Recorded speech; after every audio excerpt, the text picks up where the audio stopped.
Now it's time to look at our monetary policy cheat sheet. I want to give thanks to Rodney Bettis of Fort Worth.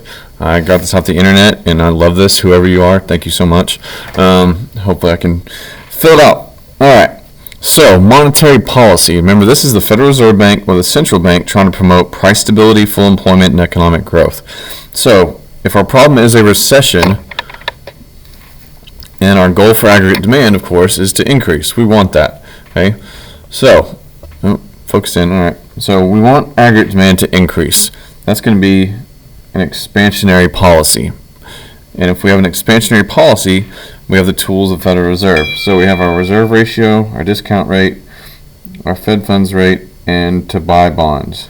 Okay, so I know that the reserve ratio, I want that to be lowered. If I lower the reserve ratio, remember we have our tools of the Fed. So I lower the reserve ratio, that makes the required reserves lower. That will raise excess reserves. The banks can lend out more money. So now the excess reserves are going to increase. Okay. Our open market operation is to buy bonds, and then our other ones up here. Okay. Now, what's going to happen to the money supply? I would need the money supply to increase or shift to the right to lower interest rates.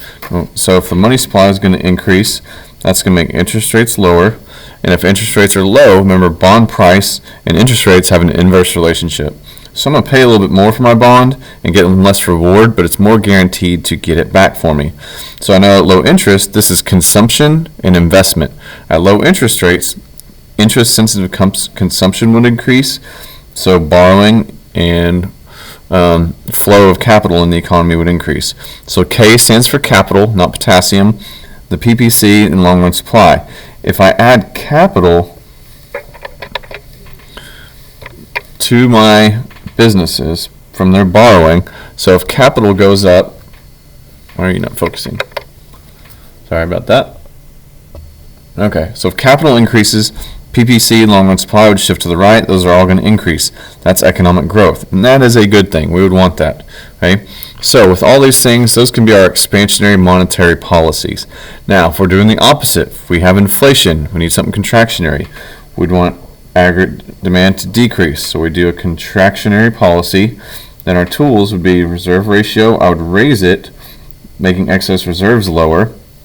The discount rate and the Fed funds rate, I would raise those to make interest rates go up, because that's my goal. Okay, I would also sell bonds to make small bucks. So if I sell bonds as a contractionary policy, sell bonds equals small bucks. Okay, now selling bonds and making small bucks is going to have the opposite effect. I'm going to have the money supply shift to the left. I'm going to do these on the same graph because I'm being a little bit lazy. So I can see that interest rates are going to increase. So by selling bonds and make a smaller money supply, so sell bonds and make small bucks. So that's where the Federal Reserve Bank is actually going to take a bond and sell it to one of the primary security dealers, and then that will end up pulling money out of the money supply. So that's going to make our money supply decrease, interest rates go up, and that'll make bond prices get cheaper because now I'm going to get some more reward, but there is a little bit more risk, okay? Because we're slowing the economy down, people have less money, and so and so and so. All right, so consumption and investment, those are going to decrease because I've got aggregate demand. Because now I got high interest leads to investment decreasing, and we know that's part of sig x equals aggregate demand. So now, all of a sudden, if one of these decreases, that one will decrease. That's going to make our GDP decrease. That's going to cause unemployment because I'm not at work making things. Then I don't have a job to make GDP. Okay? However, it will be successful, and the price level is going to decrease, and that's going to lead to inflation decrease, and that makes a good contractionary policy. We have that contractionary policy, however, it will slow down investment and long-run growth in the economy. That's not what we want. Okay.